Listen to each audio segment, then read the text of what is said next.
All right. I got an idea. So, what would you tell your young self about sexuality, femininity, And self love? I feel like what I would tell young Sabrina, teenage Sabrina would probably not listen, but I would tell her to, she was a tough guy. She didn't want to admit that she had emotions. So I would talk to her about that first. I would tell her there's nothing wrong with emotions. Um, Emotions are strength, they're not weakness. I grew up in an environment that really, it was almost very masculine. And there was a disconnection from the feminine, the body, the emotional. And it's crazy because when you're young, you put this armor on and you think that that's how you protect yourself, and you don't realize that the world opens up to you when you open up to it.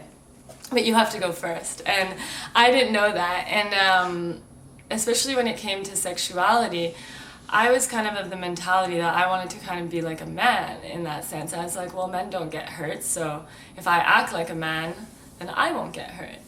So I kind of also was obsessed with this idea of time. I was so delayed in my mind, So I would tell her that there is no timing for anything. You don't need to force things to happen. So I always felt super behind when I was younger. I felt delayed in everything. So when I was around 16, 17, I felt very old to still be a virgin. We all had this idea of like wanting to be cool, wanting to have it done. Everyone was doing it. And I just wanted to get it out of the way. So I sort of rushed it. I found someone in my friend group. And I was using alcohol to sort of connect to my emotions or to be myself because I was very shy. So everything was revolving around partying, alcohol, all these things, and I was completely disconnected from my emotions and that whole side of myself. So I was acting like I had everything together and I didn't need an emotional connection, and I just wanted to have sex and just get it out of the way. And so I kind of rushed it, and a week later the guy ended up having another girlfriend, and I found out, and I was devastated, and I pretended that that it didn't bother me, that it didn't matter, and that would kind of set the tone for my 20s, for my life in regards to relationships. And that was something that it took me a long time to unravel. I think that when you're young, you don't realize the impact that your decisions have on you long term. And I would just tell her to slow down, to enjoy, to get to know people, to get to know herself. There's a lot of power in that self-knowledge and that relationship with yourself. And there's no timeline for anything. Everyone is on their own journey, and everyone has their own experiences. And there's no sense in comparing. Everyone is unique. Everyone has their own journey that they're meant to be on. So I would definitely go back and talk to her about emotions and talk to her about slowing down and just living in the present and really, really enjoying herself. So a lot of stories are kind of coming up in terms of the ways in which I was shutting down and trying to protect myself, and how it led to actually the opposite. In my 20s, I was using alcohol, especially to connect with men, because I was so uncomfortable around them. I was so feeling not good enough, and I also thought that if I gave what they wanted, because my dad from a young age always said, men only want one thing. And so maybe this is a little bit cliche, but I took that as like, oh, they want one thing. Like, if I give them that one thing, then they'll want me. Like, that's how you get the attention, the love, and that connection that I never really admitted wanting. That was my thing. I was always tough, and I didn't need anyone, and I was like independent, and I was like the single girl. That was my identity. And I kind of had sex in the way that men had sex. So in my 20s, I would just drink, go out, and just, it was almost like a notch on my belt, like I really thought I was a dude in that sense. And I was just like, okay, who am I going to sleep with tonight? It was a bit of a game. And there's so many times that would happen, and I would wake up the next morning, and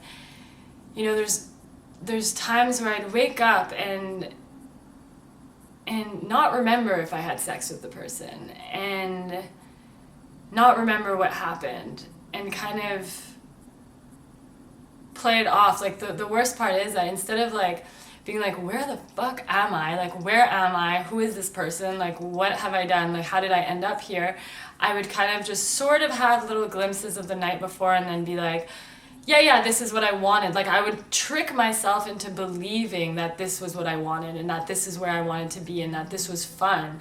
And so I accumulated experiences like this throughout my 20s, and it was crazy because it was when I was drinking, it was like the time that people liked me when I was, you know, that crazy loud version of myself, because I was so shy otherwise, and guys never talked to me, and so I was never liked. And this was the only way that I knew how to get that attention and that affection that I was craving. And so I wish I would tell that girl that every experience, every time I was doing that, I was creating more and more distance between myself and myself, between myself and other people, between the possibility of actually having any real connection. And like, I'm still unraveling all those situations, you know? I quit drinking 2 years ago, and I had to understand, like, I finally understood how much those moments that I don't even remember actually impacted me. And I would just tell her, like, you don't have to be anything than what you are. You can be yourself. You can have emotions. You can not know what you're doing, and the right people will love you. Will be there. You know, like, you don't have to pretend, and you don't have to be what you think other people want you to be. Like, be your awkward self. Like, be weird. Be shy. Be whatever it is you are. That's how you'll attract, like, the right people and the people that you really truly connect with. So yeah, femininity is really connecting to the inner, your body, your intuition, cycles, cyclical living. It's connecting to this power that we're not taught that we have, you know, that we're not taught that that exists when we're growing up. You know, anything related to the feminine has been shunned or criticized or told that it isn't powerful. Even sexuality, you know, we don't understand the power of it, the power of our periods, the power of all these things. They are a source of wisdom and connection to ourselves and connection to everyone around us, to the world, and they're the source of our power. So to me, femininity is finding a way to express that, to express whatever it means to you in whatever shape and form. It's that freedom to be all the facets of the feminine. Good.